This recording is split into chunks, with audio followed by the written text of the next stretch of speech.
Ya, Assalamualaikum warahmatullahi wabarakatuh. Jadi pada pertemuan ke-8 ini, saya akan membahas tentang estimasi biaya. Jadi estimasi biaya ini terdapat 4 submateri. Yang pertama itu adalah memahami peran estimasi biaya, yang kedua menguraikan 6 langkah estimasi biaya, yang ketiga adalah menghitung estimasi biaya, yang terakhir adalah menerapkan kurva pembelajaran dalam estimasi biaya.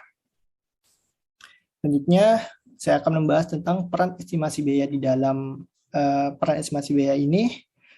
Menurut pengertiannya adalah pengembangan hubungan yang baik antara objek biaya atau cost object dengan penggerak biaya atau cost driver untuk tujuan memprediksi biaya.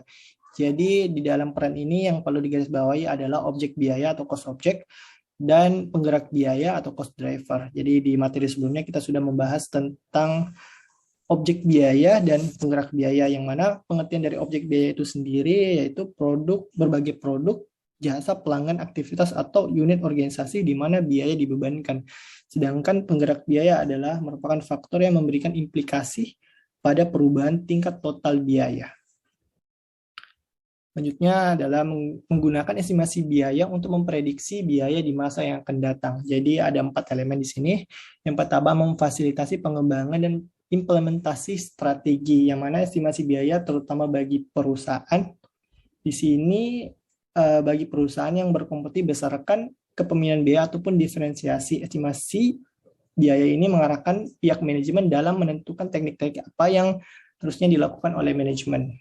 Contohnya di bab sebelumnya juga ada contoh teknik seperti blank scorecard, analisis berdasarkan aktivitas, analisis rantai nilai, dan lain-lain. Bisa dilihat di materi di e-learning untuk contoh-contoh dari manajemen biaya, metode-metode atau teknik manajemen biaya.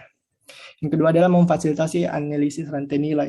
Jadi estimasi rantai nilai ini berguna untuk membantu perusahaan mengidentifikasi potensi atau peluang pengurangan biaya dengan cara membentuk ulang rantai nilai. Contohnya, estimasi biaya berguna dalam menentukan apakah biaya dan nilai produk dapat diperbaiki dengan cara memproduksi salah satu komponen perusahaan atau membeli komponen tersebut dari pemasok.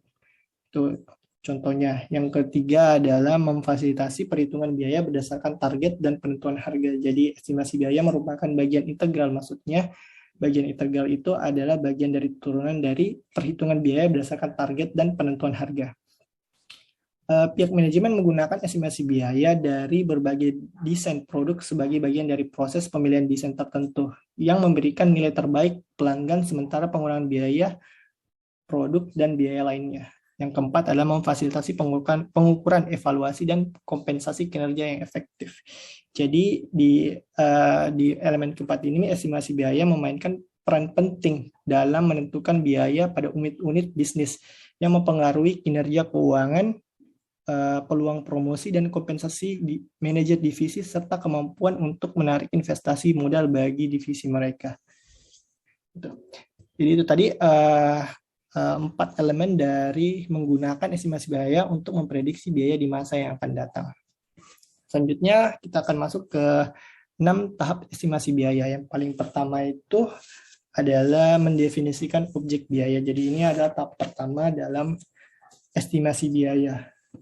Jadi contohnya yang pertama itu, jika biaya produk yang diestimasi, maka objeknya adalah produk yang diproduksi pada perusahaan. Contoh keduanya adalah jika tujuan mengurangi biaya tenaga kerja, maka objeknya adalah Departemen Tenaga Kerja. Jadi tahap pertama ini perusahaan harus mengidentifikasi objek biaya. Yang kedua adalah menentukan penggerak biaya.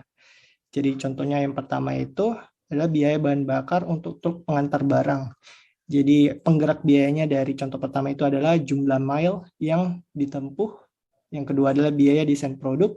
Penggerak biayanya adalah jumlah elemen desain dan perubahan desain. Selanjutnya masuk ke tahap ketiga. Jadi di tahap ketiga ini lebih kepada pengumpulan data secara detail, jelas, dan akurat. Jadi perusahaan tidak boleh salah dalam mengekstrak dari data-data yang dikumpulkan oleh perusahaan. Jadi ada contoh kesalahan. Yang pertama itu adalah menggunakan data selama 2 kali dalam seminggu untuk beberapa variabel dan data bulanan untuk variabel lainnya yang menyebabkan kesalahan pengestimasian. Jadi ini adalah kesalahan double dalam pengumpulan data. Yang keempat adalah membuat grafik data. Jadi ini adalah tahap keempat ini perusahaan dituntut untuk membuat sebuah grafik data yang mana tujuannya adalah pembuatan grafik data adalah mengidentifikasi pola yang tidak umum, adanya pergeseran atau ketidaklinearan data harus diberikan perhatian khusus dalam pengembangan estimasi. Jadi contohnya itu adalah penghentian produk selama 1 minggu untuk memasang peralatan baru menyebabkan data produksi yang tidak umum pada minggu yang bersangkutan tidak dimasukkan ketika pengembangan estimasi biaya. Selanjutnya adalah yang kelima, memilih menggunakan metode estimasi. Jadi di perusahaan itu juga ada metode-metode. Yang pertama itu metode titik tinggi rendah, yang kedua analisis regresi. Yang terakhir adalah menilai keakuratan estimasi. Jadi di dalam tahap terakhir ini yang sangat penting dalam estimasi biaya adalah mempertimbangkan potensi kesalahan yang dibuat. Ini meliputi pertimbangan, kelengkapan, dan ketepatan penggerak biaya yang dipilih pada tahap 2, 3, dan 4, dan 5. Jadi ini pada tahap ke-6 ini lebih kepada evaluasi di tahap-tahap sebelumnya. Contohnya yang pertama itu adalah ketika perusahaan memprediksi biaya overhead tahun selama 10 tahun, terdapat 10 kesalahan estimasi untuk dievaluasi. Selanjutnya metode estimasi biaya. Jadi metode estimasi biaya ini terdapat 2 metode. Yang pertama adalah metode titik tinggi rendah, yang kedua adalah metode regresi. Jadi pada slide ini lebih kepada menghitung metode titik tinggi rendah. Nah, pengertiannya yang pertama itu menggunakan metode titik tinggi rendah dan menggunakan aljabar untuk menentukan garis estimasi yang unik antara titik-titik yang tinggi dan rendah dalam data. Sedangkan metode regresi pengertiannya adalah metode statistik untuk memperoleh persamaan estimasi biaya unik yang paling sesuai bagi sekumpulan titik data. Jadi di sini ada ilustrasi estimasi biaya untuk pengerjaan soal. Jadi di ilustrasi ini akan kiranya mengestimasi untuk bulan selanjutnya. Jadi Januari, Februari, Maret, April, Mei, Juni, Agustus. Jadi menggunakan metode titik tinggi rendah untuk memprediksi biaya pemeliharaan di bulan Agustus, kita menggunakan ini, ilustrasi ini.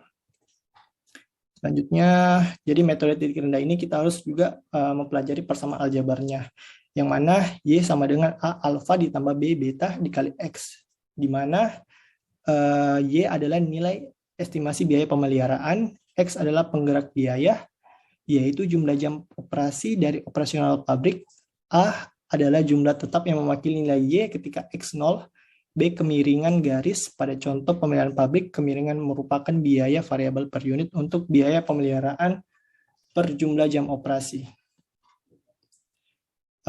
Jadi perusahaan juga dituntut untuk memberikan informasi tambahan di metode titik tinggi rendah ini. Jadi informasi tambahannya yang ada di kotak kuning ini adalah informasi total jam operasi sebagai penggerak biaya dari biaya pemeliharaan ini. Ada mulai dari bulan Januari, Februari, Maret, April, Mei, Juni, Juli. Jadi diingatkan lagi di metode ini adalah memprediksi estimasi biaya pemeliharaan untuk bulan Agustus. Jadi digunakan ini informasi tambahan. Kita pertama menghitung nilai B. Jadi B ini adalah biaya variabel per jam. Jadi B ini adalah selisih antara biaya titik tertinggi dan titik terendah, dan juga nilai penggerak biayanya dimulai dengan titik tertinggi dan titik terendah. Jadi kita masukkan saja kalkulasinya. Yang pertama kita harus mencari titik tertingginya yaitu di bulan April 23.030. Nah, untuk titik terendahnya itu adalah di bulan Februari 22.510. Dan juga kita juga menggunakan pengertian yang tadi, penggerak biayanya menggunakan titik tertinggi dan titik terendah 3.614 dikurang 3.325 yang menghasilkan 1,80 per jam. Dan ini nanti akan digunakan untuk estimasi aljabar berikutnya. Ini adalah chart scatter XY mulai dari titik terendah Februari sampai dengan April.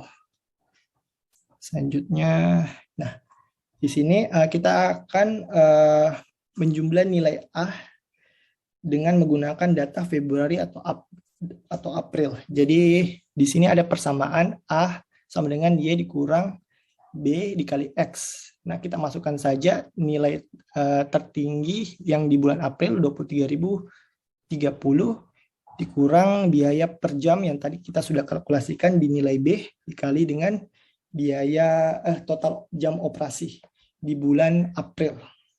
Selanjutnya juga dengan menggunakan data di bulan Februari sama pengerjaannya juga yang di atas yang nanti akan menghasilkan 16.525. Jadi di angka ini ada angka yang sama, hasil yang sama.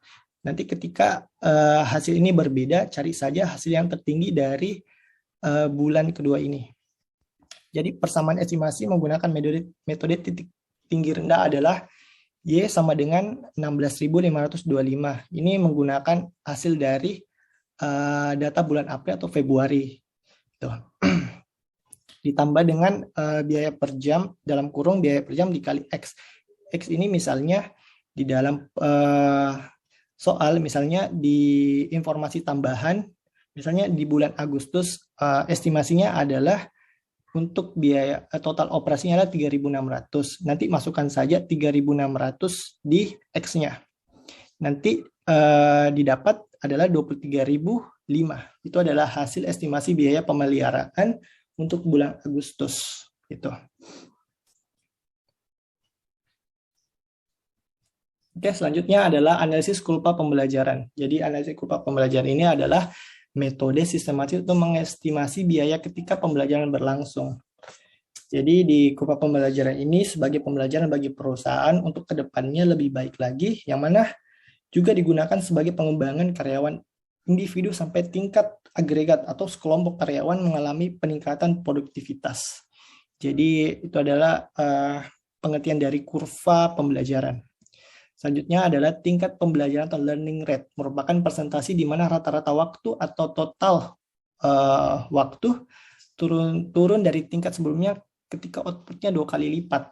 Jadi di sini adalah waktu dan biaya per unit, ada waktu, ada di grafik yang sebelah kiri, waktu dan biaya per unit rata-rata, dan yang di bawah adalah output. Jadi ketika melakukan pembelajaran kurva, ini outputnya semakin ke bawah, artinya penerapan dari kurva pembelajaran ini sukses. Itu.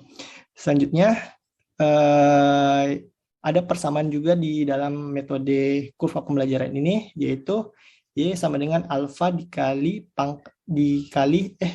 Y sama dengan alfa X pangkat B, di mana Y adalah akumulasi waktu per unit rata-rata ketika memproduksi unit X. A adalah waktu yang dibutuhkan untuk unit output pertama, X adalah akumulasi output, B adalah indeks pembelajaran. Jadi itu tadi materi dari estimasi biaya. Ya, setelah ini saya akan memberikan soal tentang metode titik tinggi dan rendah di e-learning.